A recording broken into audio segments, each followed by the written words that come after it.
Monsieur le ministre, Madame la Présidente, mes chers collègues, c'est à regret que je me tiens ici pour défendre cette motion de rejet préalable du projet de loi autorisant la ratification de l'accord de coopération entre la France et les États membres de l'Union monétaire ouest-africaine. Vous avez fait un lapsus, Monsieur le ministre, vous avez dit l'Union économique et monétaire, ce qui n'est pas tout à fait la même chose. Regret parce que j'aurais aimé croire qu'une réforme du franc CFA, initialement appelée, souvenons-nous, franc des colonies françaises d'Afrique, ne l'oublions pas, aurait pu être l'occasion d'un débat approfondi entre tous les pays concernés et d'un véritable changement en profondeur de nos relations économiques et politiques avec les pays de l'Afrique de l'Ouest francophone. Pourtant, rien ne s'est passé comme ça. Sur le fond, cette réforme n'a pas été faite pour changer quoi que ce soit. Sur la forme, la méthode pour mener cette réforme confirme la condescendance de la France vis-à-vis de ces pays. Car pour ne rien changer, pas besoin de concertation. Personne n'était au courant de l'annonce de la réforme en décembre 2019 par Emmanuel Macron à Abidjan. Seul son acolyte ultralibéral Alassane Ouattara en avait connaissance. Lui qui a été mis en place par les chars français en 2011 et qui est le champion de toute catégorie de la multinationale Afrique à forte composante française. Lui qui vient d'ailleurs de s'arroger un troisième mandat inconstitutionnel au moyen d'une répression implacable des opposants. Quant aux partenaires de l'Union monétaire de l'Ouest africain, l'UMOA, qui gère le franc CFA, à savoir le Bénin, le Burkina Faso, la Côte d'Ivoire, la Guinée-Bissau, le Mali, le Niger, le Togo et le Sénégal, ils n'étaient même pas informés. Pas plus que le gouverneur de la Banque centrale des États de l'Ouest africain qui pilote cette monnaie. Lorsqu'Emmanuel Macron a expliqué le sens de la réforme en décembre dernier à Abidjan, il a dit, je cite, « J'ai souhaité pouvoir mettre à plat l'ensemble des sujets pour écrire une page nouvelle de notre histoire commune. » Fin de citation. L'idée ne lui a donc pas été soufflée par les États membres de l'UMOA, comme on veut bien nous le faire croire encore ce matin. C'est encore et toujours Jupiter qui a décidé seul. Or, un changement de monnaie, si l'on respecte un tant soit peu les peuples concernés, aurait dû être un chantier démocratique, transparent et ouvert, quitte à être long. Prenons notre exemple. En 1992, lorsque la Communauté européenne a choisi de devenir l'Union européenne et de passer à l'euro, il y a eu un référendum en France. Il posait bien l'enjeu du passage à la monnaie unique, 7 ans plus tard, avec un calendrier précis. Peu importe ce que l'on pense du résultat, mais force est de constater qu'au moins, sur la méthode, les choses étaient plus démocratiques. Ici, que nous propose-t-on?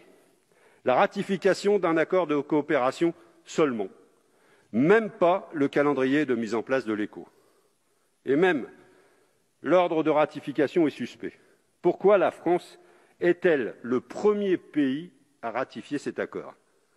Pourquoi, en toute logique, ne pas avoir attendu la ratification des autres pays directement concernés pour terminer par la France? Notre Parlement aurait de ce fait pu tenir compte des débats démocratiques dans les pays directement concernés par cette réforme. Logique, non? Question de méthode. Cette réforme est par conséquent un non-sens complet. Cela justifierait à elle seule que l'on rejette ce texte. Mais vous avez encore la possibilité de le faire. Parce qu'il ne faut pas oublier que l'on parle de quelque chose qui est absolument fondamental.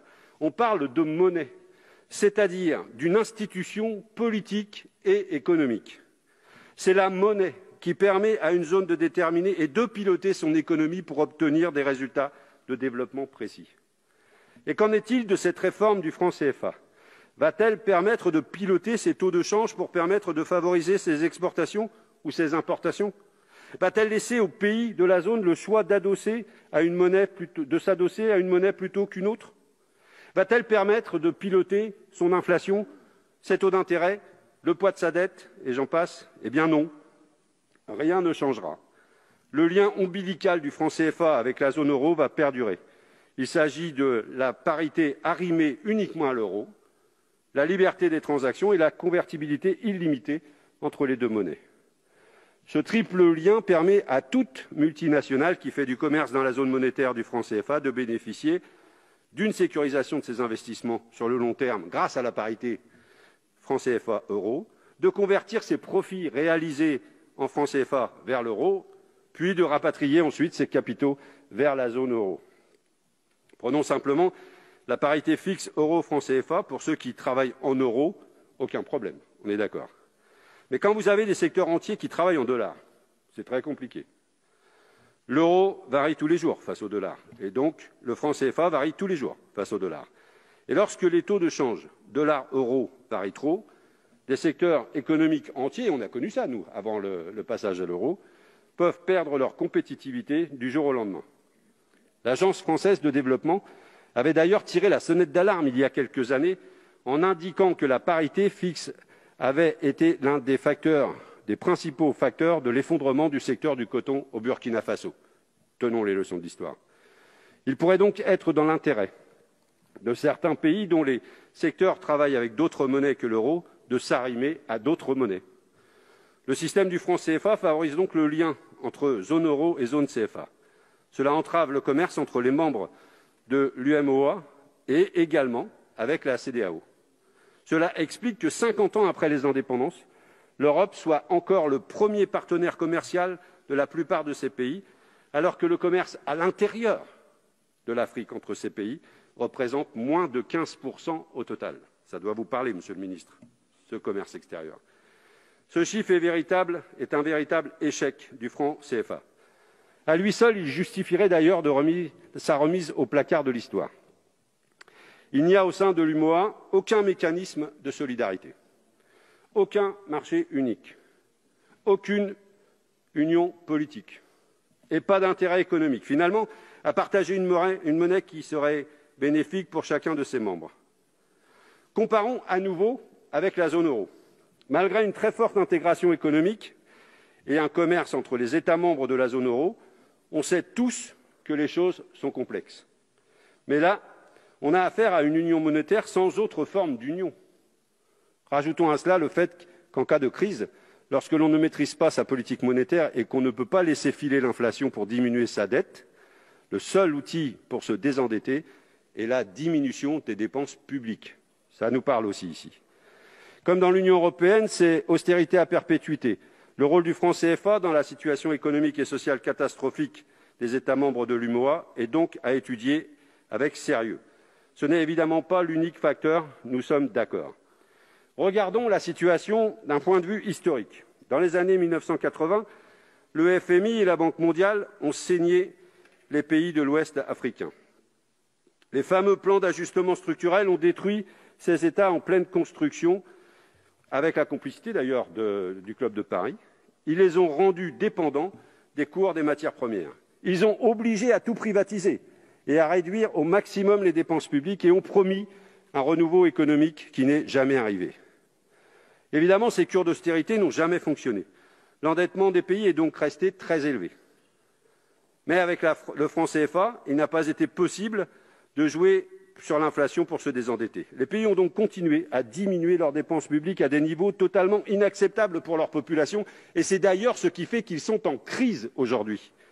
Des systèmes éducatifs totalement dégradés, des systèmes de santé inefficaces, des salaires des fonctionnaires si faibles qu'ils ne peuvent empêcher la corruption. Face à ces situations, l'aide publique au développement ne suffit pas à remonter la pente. Pauvreté, inégalités qui explosent, chômage de masse, désespoir de millions de jeunes et exil contraint. Et le pire, c'est que même avec l'aide publique au développement, la zone CFA est encore perdante. Tous les pays de l'UMOA sont dans la liste prioritaire de l'Agence française du développement. Une partie importante de notre APD est donc dédiée à la mise en place de programmes pour ces pays, dont certains consistent à construire des infrastructures. Or, qui est favorisé lorsqu'il s'agit de gagner des marchés dans une monnaie arrimée à l'euro? Nos multinationales, bien sûr.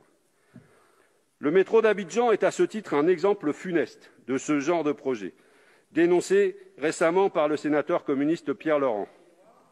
Il a été confié, suite à d'immenses pressions du pouvoir français, sans appel d'offres, à un consortium d'entreprises françaises à un prix astronomique. La transformation du franc CFA en éco ne va donc en rien changer ce système.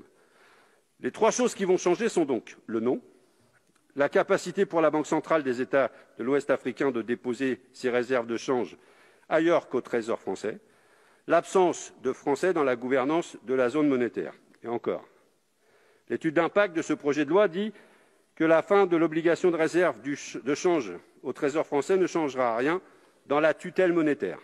Par contre, cette disposition coûtera moins cher à la France. Il n'y aura donc plus à rémunérer les avoirs déposés sur le compte dédié. Voilà qui en dit long d'ailleurs sur l'état d'esprit de ses auteurs. Quant à l'absence de Français dans la gouvernance de la zone monétaire, elle est à nuancer si on lit attentivement l'article 4 du traité. Au sein du comité de politique monétaire de la Banque centrale des États d'Afrique de l'Ouest, une personnalité indépendante et qualifiée sera nommée par le Conseil des ministres de l'UMOA en concertation avec la France. Je ne reprendrai pas ici une petite interpellation de Roselyne Bachelot cette semaine. Ainsi, la France sort par la porte pour mieux revenir par la fenêtre. L'objectif de la France vis-à-vis de l'UMOA est clair, faire taire les critiques populaires sur le franc CFA par une réforme plus que minimaliste.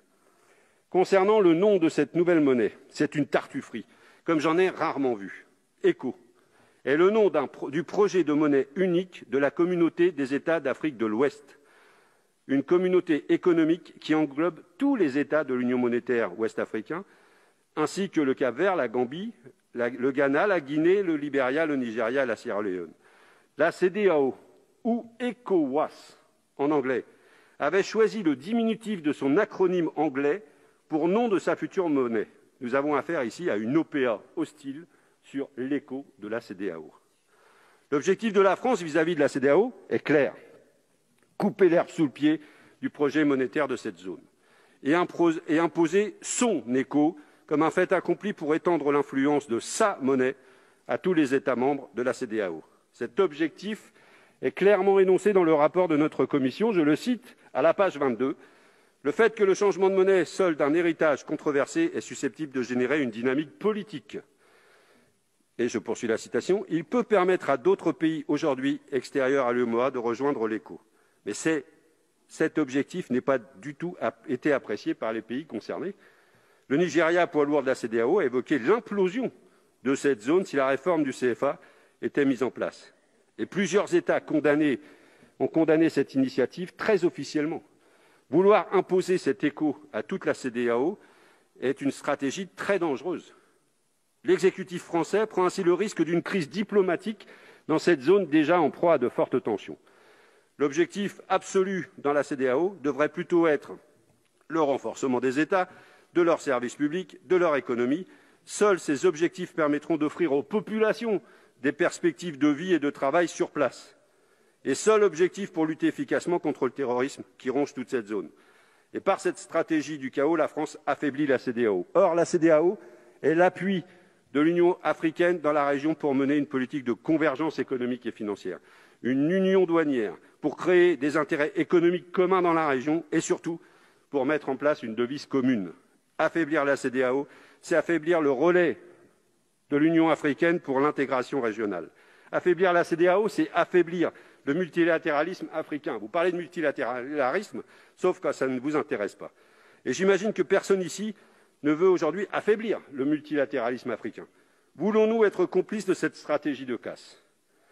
Que l'on me comprenne bien, je ne penche pas non plus pour le très libéral projet ECO de la CEDEAO. Je constate simplement que le gouvernement français s'est invité dans ce débat pour en perturber le cours. Cette monnaie, assumez-le, correspond aux intérêts des classes supérieures africaines tournées vers l'extérieur et aux multinationales qui travaillent en euros. Pour les peuples et pour les PME africaines, cette monnaie peut être un véritable boulet. Votre majorité défend les intérêts des classes aisées et des multinationales en toutes circonstances et en tout lieu. Nous, députés communistes, nous opposons à cette réforme précisément parce qu'en toutes circonstances et en tout lieu, nous défendons les plus précaires, les peuples. Et pour cela, il faut un véritable renouvellement. L'exécutif français ne doit pas imposer sa volonté en faisant pression sur des dirigeants africains. Ces pays sont indépendants et il est insultant à leur dicter leur politique monétaire et économique. Cela ne fait qu'alimenter le sentiment anti-français. Avec cette réforme, nous sommes à 1000 lieues de ce qu'il faudrait faire pour réparer et construire des relations respectueuses, d'égal à égal, de coopération entre nos pays et nos peuples. Et pour finir, il faut se poser la question de l'intérêt d'une telle réforme pour les peuples. Eh bien, à l'occasion de ce travail, nous n'avons rien trouvé. Cette réforme n'est pas faite pour eux. Pourtant, c'est eux qui vont souffrir de ses mauvais côtés. Cette hypocrisie n'a donc que trop duré. Il faut rejeter ce texte et repartir à zéro. Vous en avez tout de suite la possibilité et entamer un véritable processus démocratique. Je vous invite à soutenir donc.